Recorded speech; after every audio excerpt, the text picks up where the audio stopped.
Buen día, alumnos. Esta será la cuarta práctica de laboratorio de la clase de Física 104. En este caso vamos a trabajar con lo que es el laboratorio virtual de expansión térmica y como pueden ver en los objetivos dice comprobar la expansión térmica de un anillo que es lineal, ¿verdad? Calcular el coeficiente de dilatación térmico lineal para distintos materiales y determinar de qué materiales están hechos varios anillos. En este caso, de nuevo, el material y equipo es la computadora, un applet virtual y la calculadora. Para el caso del applet, en este caso, cuando vayamos a abrirlo, voy a darles instrucciones bien específicas de cómo abrirlo. Por lo menos así me funcionó a mí. Entonces, como así me funcionó a mí, es como yo esperaría que también les funcione a ustedes y que es lo que deberían de hacer, ¿verdad? Entonces, para el marco teórico, ustedes pueden hacer la lectura de acá. Pero yo he preparado un material que está aquí, ¿verdad? Entonces, la expansión térmica es la expansión o contracción de un cuerpo debido a un cambio de temperatura. Usualmente va a haber una expansión cuando estamos pasando de una temperatura menor a una temperatura mayor, o sea, cuando se está calentando un cuerpo, o una contracción cuando estamos pasando de una temperatura mayor a una temperatura menor, o sea, cuando se está enfriando un cuerpo. Y como les menciono yo a veces en clase, es un fenómeno que a pesar de que es difícil de ver, o sea, difícil de observar con el ojo, es un fenómeno que ustedes han vivido por lo menos alguna vez en su vida. Entonces, muchas de las casas ahora tienen láminas de zinc, un metal, ¿verdad? Entonces, suele pasar que a las 11 o 12 de la tarde uno escucha un sonido como un craqueo en las láminas, ¿verdad? Y a veces yo me ponía a pensar que posiblemente eran pájaros. Y sí, es posible, ¿verdad? Que haya pájaros en el techo caminando. Pero eh, la realidad es que muchas veces ese craqueo, a esa hora específica, 11 o 12, hay bastante sol. Como hay bastante sol, el zinc se empieza a calentar. Y debido a que se empieza a calentar, empieza a haber una expansión, ¿verdad? Y esa expansión nosotros no la podemos ver, no es visual, ¿verdad? No es como que este cambio en la longitud del techo yo lo voy a notar fácilmente con mi ojo, pero visualmente yo estoy, de forma auditiva, ¿verdad? Yo puedo escuchar cómo el zinc se está estirando. Y lo mismo pasa tal vez si alguno de ustedes ha estado en alguna casa que sea de madera. En este caso se escucha más en las noches. Cuando ya empieza a bajar la temperatura, muchas veces se va a escuchar el sonido de la madera contrayéndose. Y es un craqueo similar, ¿verdad? Nada más que en este caso de la madera. Estoy seguro que por lo menos en alguna película ustedes tal vez lo hayan escuchado. Usualmente se hace como con efectos de miedo, ¿verdad? Pero la realidad es que simplemente como en la noche la temperatura baja, entonces la madera se empieza a contraer y también escucharíamos ese mismo fenómeno. Y así como en estos lugares, tal vez, aunque es muy difícil que nosotros lo notemos de forma visual, este fenómeno de expansión térmica se tiene que tomar en cuenta en muchas cosas o lo hemos visto en muchos lados sin siquiera saberlo. Tal vez no en la expansión en sí, pero sí una aplicación o una consideración que se hace debido a la expansión térmica. Entonces, la primera es el termómetro de mercurio. Resulta que el termómetro de mercurio, ¿cómo mide la temperatura? Pues adentro tiene un líquido, ¿cierto? Y ese líquido va a subir dependiendo de qué tan caliente es el objeto que está midiendo. Pero ¿qué es lo que está pasando en realidad? Es que el líquido, el mercurio que está dentro, se empieza a calentar. Y como el líquido está confinado a estar únicamente en este cilindro, pues cuando se expande el volumen, ¿no? El volumen del líquido, el líquido parece como que sube, ¿verdad? ¿Y por qué sube? Porque se está calentando, se está expandiendo. Entonces, ese es uno de los casos en los cuales ustedes también han visto el fenómeno de expansión, solo que no se ha mencionado de tal forma, ¿verdad? Otro caso o algún, pues por decir así, consejo que se puede dar es si ustedes tienen eh, por ejemplo, este es un frasco, digamos, de jalea, ¿verdad? El frasco es de vidrio y la tapa es de metal. y digamos no puedo abrir esta tapa de metal, o sea, no puedo abrir este frasco de jalea, ¿verdad? Entonces, un consejo que se suele dar es, ok, ahí le están echando agua. Resulta que obviamente no se puede ver, pero esto es agua caliente. ¿Para qué están calentando la tapa? Bueno, porque fíjense bien, cuando el agua calienta la tapa, aunque caliente también el vidrio, en general los metales se expanden y eso es algo yo creo que, aunque no lo sepamos, pues de lógica lo podríamos intuir. El metal se expande de forma más sencilla que el vidrio. Entonces, al expandirse más el metal, cuando yo vuelvo a intentar, ¿y por qué se expande el metal? Porque lo calenté con el agua, ¿cierto? Entonces, al expandirse este metal, cuando yo vuelvo a probar a abrir esta tapa, ¿verdad? Debería de ser más sencillo porque este se expandió y el vidrio se expandió menos, ¿verdad? Entonces, una expansión en la tapa. Otro caso en el cual, en este caso, no es exactamente lo que quería demostrar, pero esta foto se mira bien. No sé si ustedes se han fijado que muchas en los lugares que hay una carretera, pues que esta no es una sola continua, sino que se pone por planchas. Entonces, la razón para ponerla por planchas y por la cual se deja un pequeño espacio entre dos planchas de cemento es porque se está considerando de que en algún punto, o en el, digamos, en el punto de temperatura más alto del año, estas planchas se van a expandir. Y si nosotros no dejáramos, si en la construcción no se dejara ese espacio entre dos planchas, lo que pasaría es que las dos se expanden y llegan a chocar y sucede este fenómeno que nosotros estamos viendo ahí, ¿verdad? Entonces se tiene que tomar en consideración en el diseño de carreteras y puentes también. Y por último, otro lugar donde se toma en consideración es en el diseño de antenas de transmisión.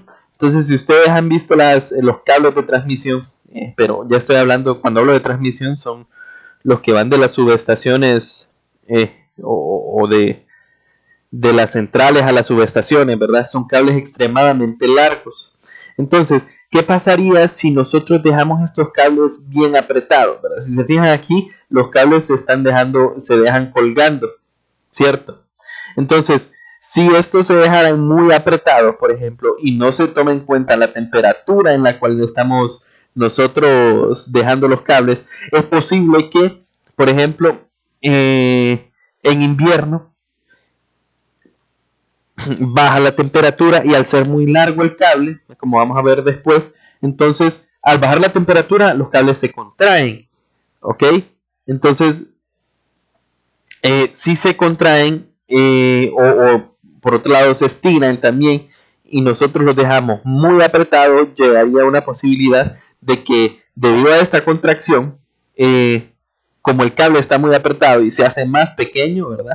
Entonces al final se va a reventar, ¿verdad? Porque o sea, en los puntos fijos no dejarían que se contraiga, ¿verdad? Y se reventarían los cables. Entonces también esa es una de las razones por las cuales estos cables se dejan de forma holgada, ¿verdad? Para que nosotros tomando en consideración cuando el cable se va a expandir y contraer y que no haya ningún accidente, ¿verdad? Porque tampoco se pueden dejar muy holgados porque después cuando se expandan, pues estos cables van a poder estirarse y llegar técnicamente hasta el suelo debido a lo largos que son.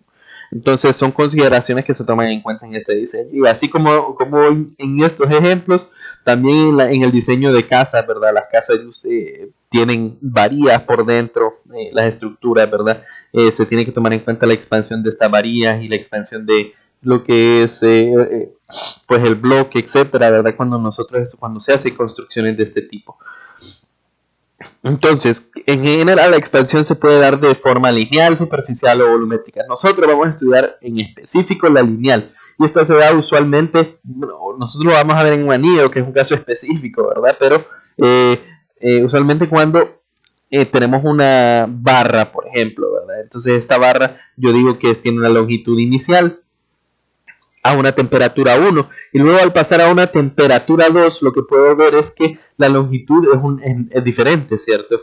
O sea, la longitud es la misma longitud inicial más un cambio de longitud y resulta que tanto la temperatura como la longitud inicial como el cambio de longitud están relacionadas. Entonces, el cambio de temperatura yo sé que sería la temperatura 2 menos la temperatura 1, y tomando eso en cuenta sé que el cambio de longitud es igual a una constante por la longitud inicial por el cambio de temperatura. Entonces, fíjense bien que sí depende al final también de la longitud inicial que tiene el objeto, ¿verdad? En cuanto más largo es un objeto, entonces es más fácil que nosotros visualicemos el cambio de longitud. Mientras que entre más pequeño es más difícil que visualicemos el cambio de longitud. ¿Y qué es alfa? Alfa es el coeficiente de dilatación lineal. Y de nuevo, así como cuando yo les mencioné acerca de la densidad, alfa es una cantidad o una variable, por decir así, intensiva, es propia del material. Por lo tanto, si yo calculo el coeficiente de dilatación lineal del hierro, ese va a ser el mismo si yo lo comparo, si yo lo mido en una barra de hierro, si yo lo mido en un anillo de hierro, si yo lo mido en un bloque hecho de hierro, ¿verdad? Ese va a ser el mismo. Entonces, en eso va a técnicamente basarse el laboratorio, ¿verdad? Ustedes van a hacer mediciones, luego van a calcular cuánto vale este alfa, ¿ok? Y después van a comparar con una tabla y decir, ok, este alfa, mi cálculo se parece al de este material, entonces ese anillo es de X material. Y les repito, ¿verdad? Es una propiedad que es específica de cada material y no importa las condiciones en las que esté, siempre va a ser el mismo, ¿verdad? Por último, ya qué sucede con un anillo, ¿verdad? Entonces nosotros tenderíamos a pensar, si yo les dijera, ¿verdad?, que si yo caliento este anillo, ¿qué es lo que va a pasar? Y nosotros tenderíamos a pensar de que esto va a expandirse para acá y que este radio interno va a expandirse para acá. Eso sería lo usual, pero sería incorrecto. O sea, lo que nosotros tenderíamos a pensar entonces es que este agujero se va a ir reduciendo, ¿verdad? Y que el anillo se va a ir expandiendo en este lado hacia afuera y en este lado hacia adentro. Que de nuevo les repito, eso es incorrecto. ¿Cómo sé yo esto? Pues esto es lo mismo a que yo me imagine un anillo completo, ¿verdad? Y aquí simplemente estoy dibujando el orificio. ¿Qué pasa con el anillo completo cuando se calienta el anillo completo? Un disco, como una moneda, ¿verdad? Cuando este se calienta, todo el anillo se expande, ¿verdad? O sea, hay una expansión radial, o sea, cambia el radio, la longitud que cambia, o sea, el anillo es una expansión lineal en forma del radio, ¿verdad? El radio es el que aumenta. Entonces, todo el anillo, o toda la moneda, mejor dicho, se va a expandir de forma lineal en el radio. Entonces, si se fijan ustedes, todo el anillo se está expandiendo, ¿verdad? Entonces, simplemente, si yo le hubiera esta línea punteada de acá, fuera el agujero, esta línea punteada también se expandió, ¿cierto? Entonces, por ejemplo, o en conclusión, cuando yo tengo un anillo, lo que sucede es, si yo tengo este anillo al inicio y después se calienta, yo tendría, por ejemplo, un anillo así, exagerándolo mucho, ¿verdad? Tanto el radio externo como el radio interno van a aumentar. Entonces, para términos de lo que nosotros tenemos, entonces el radio externo del anillo le llamamos B, el radio interno del anillo le llamamos A, y la longitud o la cantidad que va a estar variando linealmente es ese radio, ¿verdad?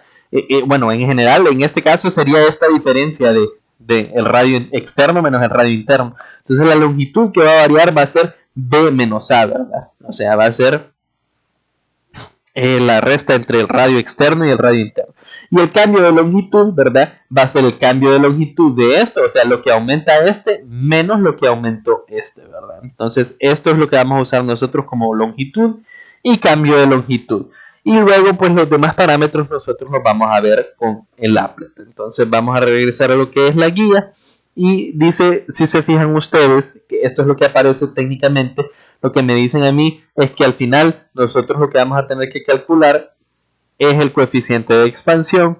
Entonces, de nuevo, si yo sé que el cambio de longitud es igual a alfa, longitud inicial, por cambio de temperatura, pero lo que quiero calcular, o lo que vamos a calcular al final es alfa, entonces despejo para alfa, ¿cierto? Ok, este y este están multiplicando, entonces pasan al otro lado dividiendo, y lo que yo tendría es esto de acá, ¿verdad? Donde recordemos que para nosotros, en el caso del anillo, la longitud inicial sería B menos A, el cambio de longitud sería delta D menos delta A, y el cambio de temperatura va a ser la temperatura final o temperatura 2 menos temperatura inicial o temperatura 1, ¿verdad? Esos son los parámetros que nosotros vamos a medir.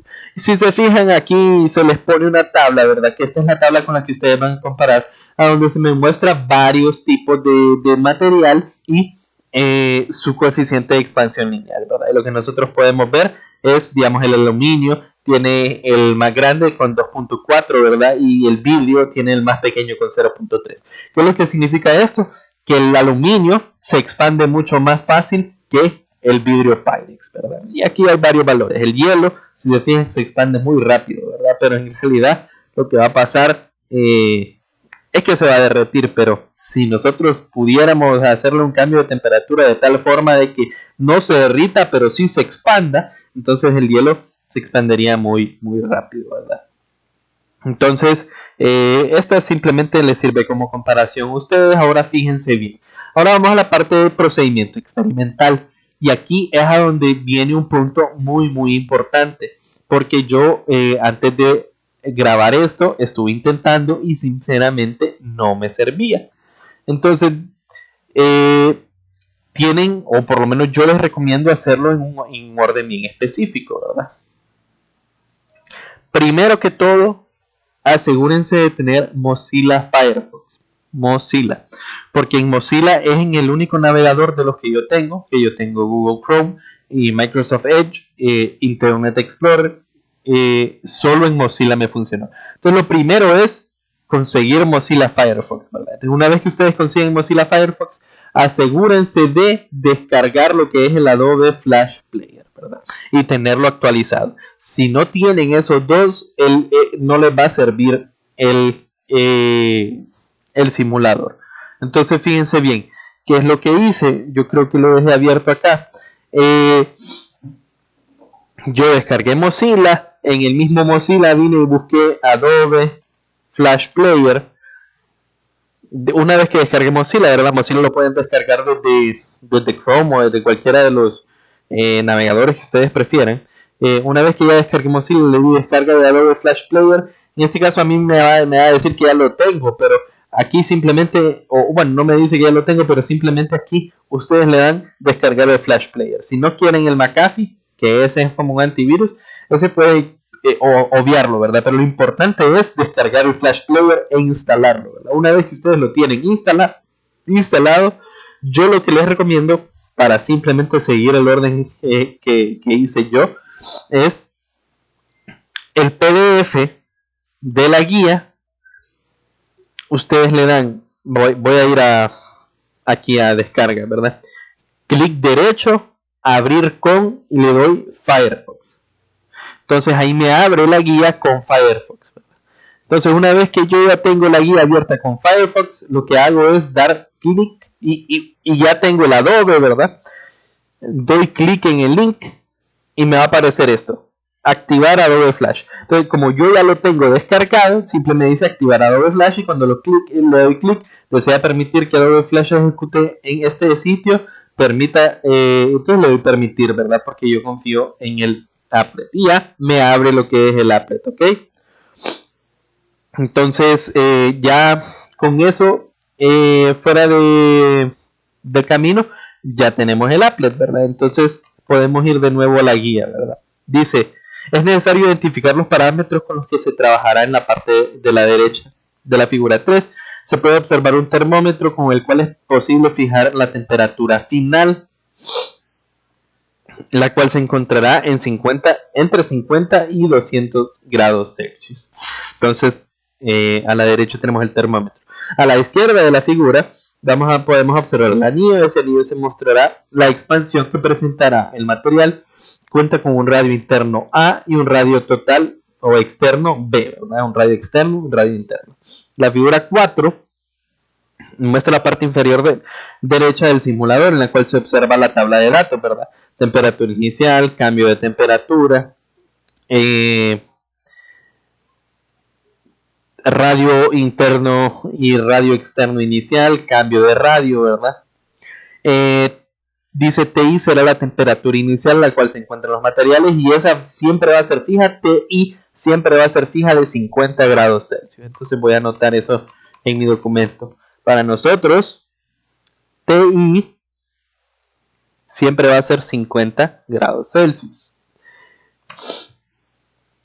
De igual manera, A y B son valores fijos, 15 y 25 milímetros. 15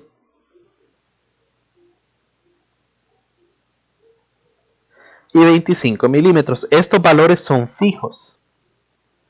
Tanto la temperatura inicial como el radio interno como el radio externo son valores fijos. Delta A y delta B representan lo que se ha expandido los anteriores, o sea, el radio, ¿verdad? Y luego dice, para comenzar a medir es necesario seleccionar un material que se trabajará. En este caso se hace por el tablero material. Y nosotros vamos a seleccionar el material A. Después vamos a tener que repetir estas cosas para los demás materiales. Entonces voy al applet. Aquí donde dice material, ya lo tengo en material A. Tal y como se dice, como se fijan aquí yo puedo cambiar. Recuerden que la temperatura inicial siempre se va a tomar como 50 y cuando yo lo cambio, la temperatura, esto es lo que se toma como temperatura final, ¿verdad? Entonces, inicial siempre va a ser 50 porque esa es nuestra condición estándar, por decir así, de este anillo. Dice, seguidamente para fijar la temperatura se presiona el botón azul del termómetro y se mueve dejándolo en la temperatura que se desea. Pero se procede a anotar el valor de delta T en la tabla. Entonces fíjense bien. Aquí ustedes tienen la libertad de seleccionar la temperatura final que ustedes quieran, ¿verdad? Entonces, ¿por qué les menciono esto? Esto va a ser siempre en grupos de 2, ¿verdad? Y si yo miro, por ejemplo, es posible, ¿verdad? Que algunos tengan la temperatura, que todos tengan la temperatura en 200, ¿verdad? Pero lo mejor es que cada quien elige una temperatura, pues cualquiera, al azar. Digamos, yo vengo y la pongo por ahí, 97. Ahí ya tomé mi temperatura final y hago mi trabajo con esto, ¿verdad? Y así pues vamos a... cada quien va a tener sus temperaturas de forma diferente, ¿verdad? Independiente a lo que tienen los otros grupos. Entonces ustedes déjenla, yo les doy la libertad, ¿verdad? De que la pongan en la temperatura que ustedes deseen. Digamos en este caso 162. Ahí la voy a dejar yo para efectos de esta demostración. Seguidamente, para fijar una temperatura, se presiona el botón azul del termómetro y se mueve dejándolo en la temperatura que desea. Se procede a anular el valor de delta T en la tabla 2. Entonces a mí, esta es mi temperatura final y aquí me dice directamente delta T de 112. Entonces yo me voy a mi tabla 2 y para A yo tengo 112. No, perdón. Lo estaba poniendo en el lugar que no era, ¿verdad? Mi cambio de temperatura es 112. Luego me dicen, se anotan los valores delta A y delta B en la tabla 2 para luego realizar el cálculo delta L. Entonces, si se fijan, me piden para el material A, delta A y delta B. Entonces, directamente aquí abajo yo lo puedo ver 0.040 y 0.067. Entonces anoto 0.040 y 0.067. Dice para luego realizar el cálculo de delta L. Habiendo obtenido los datos para el material A, se selecciona el siguiente material y se repiten los pasos 4, 5 y 6 para hasta llegar al material E, ¿verdad? Entonces, si se fijan, eso es todo lo que tenemos que hacer. Luego, ¿qué es lo que tendría que hacer yo? Ya tengo las mediciones del material A, paso al material B. ¿Y qué hago? Pues si quiero trabajar con la misma temperatura, trabajo con la misma temperatura. Si quiero cambiar, cambio. Digamos, en este caso lo dejo ahí. Mi delta T es, en este caso sería 79.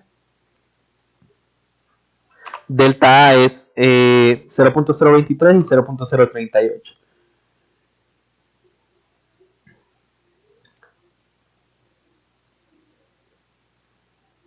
¿Ok? Entonces ahí ya tengo yo delta A, delta B y delta T para lo que es bueno, A y B, ¿verdad? Que desde luego ya los conocemos desde un inicio, pero ya tengo delta A, delta B, delta T para el material A y B. Y ustedes tienen que repetir este procedimiento hasta terminar con todos los materiales, ¿verdad? Entonces después van a material C, si quieren poner una de temperatura diferente, anotan sus puntos, una temperatura diferente, de nuevo anotan sus datos, y el último material, una temperatura diferente, y anotan sus datos, ¿verdad? Llenan esta tabla. Y eso es todo lo que hay para lo que tenemos nosotros como toma de datos. Una vez que nosotros llenamos esta tabla, ¿qué es lo que procedería? Pues calcular delta L, como delta L es igual a delta B menos delta A, y con esos valores calcular cuánto es alfa, ¿verdad? Entonces vamos a hacerlo para el primero, solo para demostrarles qué es lo que tendríamos que hacer. Voy a poner esto acá y esto acá. Entonces, yo tengo que delta L para mi material UA, por ejemplo, para mí, con los datos que yo obtuve, delta A sería cuánto, perdón, delta L sería cuánto, sería 0.067 menos 0.040, que esto me da 0.027 milímetros. Y luego calculo alfa. Entonces alfa es cuánto? 0.027 milímetros sobre, ok, L, ¿verdad? L inicial. Entonces el inicial también me falta calcularlo, que el inicial es B menos A. Entonces eso es 25 menos 15, o sea que es 10.0 milímetros. Entonces aquí abajo tengo 10.0 milímetros. Si se fijan, las unidades de milímetros y milímetros se cancelan, entonces no importa que estén en milímetros. Y el cambio de temperatura en mi tabla yo lo tengo como 112, ¿verdad? Entonces esto por 112. Y esto me da a mí aproximadamente, voy a hacerlo ahorita en una calculadora aparte, ¿verdad? En mi celular.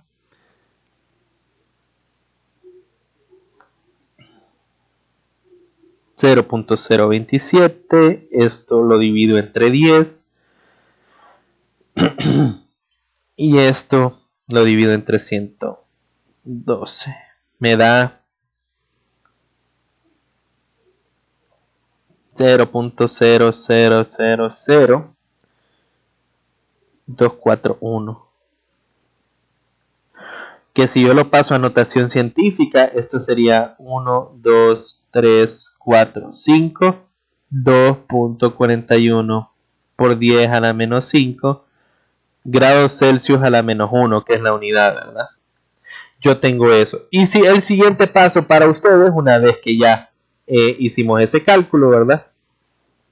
Dice, bueno, esto técnicamente ya se los piden en formato tabla, ¿verdad? Entonces a mí me dio 0.027, esto me dio 112 y esto me dio 2.41, ¿era? Por 10 a la menos 5. Una vez que hacen eso ustedes con todo el resto de datos que llenaron acá, y luego eso es todo lo del tratamiento de datos experimentales. Si ustedes se fijan, después me dicen qué pasa con el anillo cuando aumentamos disminuimos la temperatura. Yo sé que el anillo si se va a expandir, entonces tanto el radio externo como el interno se van a hacer más grandes, y si se va a contraer, entonces los dos radios se van a contraer, ¿verdad? Si realizamos de nuevo el experimento con una temperatura distinta en un distinto material, que se espera que el coeficiente de expansión térmica sea igual o que este cambie. Pues no importa si nosotros cambiamos la temperatura, porque al final las condiciones del experimento solo van a cambiar mi temperatura final, pero es el mismo material. Y recuerden que el coeficiente de expansión es una cantidad intensiva, o sea, depende del material únicamente. Entonces, si es hierro, no importa si yo uso de temperatura inicial 0 y final 20, o 0 y 50, o 50 y 200, el coeficiente del hierro va a permanecer igual. Dice, este es el importante. Obteniendo los resultados de los coeficientes de expansión térmica de los 5 anillos, diríjase a la tabla 1 y compare los resultados con esta tabla. ¿A qué material corresponde cada anillo? Cada coeficiente, ¿verdad? Entonces, yo saqué 2.41 por 10 a la menos 5. Me voy a la tabla que me presenta la guía y busco. Ok, no hay 2.41, pero el más cercano es este. Entonces mi conclusión sería, el anillo 1 es muy posible que sea aluminio, porque está bien cercano a lo que es el coeficiente de expansión de aluminio. Y en eso consiste la práctica, muchachos. Es extremadamente sencilla, los cálculos son súper fáciles. Las preguntas, pues ustedes tienen que redactarlas mejor, pero yo esta de análisis de resultados técnicamente ya se las respondí. Por último, dice, si cambiamos el anillo por una barra, la sometemos a las mismas condiciones que el anillo, aplicarle calor o temperatura, ¿verdad? Como se hace en el applet, la barra también presentará expansión térmica. Sí, cualquier objeto que esté presenciando un cambio de temperatura va a sufrir expansión térmica, y de hecho, esto es la que se hace cuando estamos en presencial.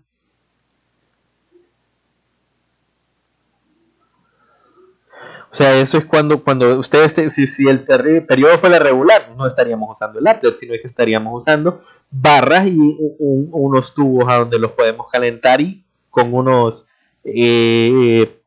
micrómetros de reloj podríamos medir cuántos son esas diferencias de temperatura. Y las conclusiones pues son preguntas. Dice, explique por qué con cada material se obtuvieron valores distintos de coeficiente de expansión térmica, porque son materiales distintos técnicamente, pero ustedes explíquenlo con sus palabras, ¿verdad? Con base en la simulación realizada, se puede concluir que el anillo experimenta una expansión lineal térmica, sí o no. ¿Por qué? Pues al final sí, y la constante lineal que está cambiando en el caso del anillo, ustedes ya saben que es el radio, o en este caso, como es un anillo, la diferencia de radio, ¿verdad? Y eso es todo por esta práctica, ¿verdad? Es extremadamente sencilla. Espero que no tengan problemas con abrir el applet, que posiblemente eso sea lo más complicado. Pero les repito, primero Mozilla, primero descargan Mozilla y luego descargan el Adobe Flash Player, abren este PDF en Mozilla y luego clic a este de acá, ¿verdad? Entonces, eso sería todo por el laboratorio. Muchas gracias por venir.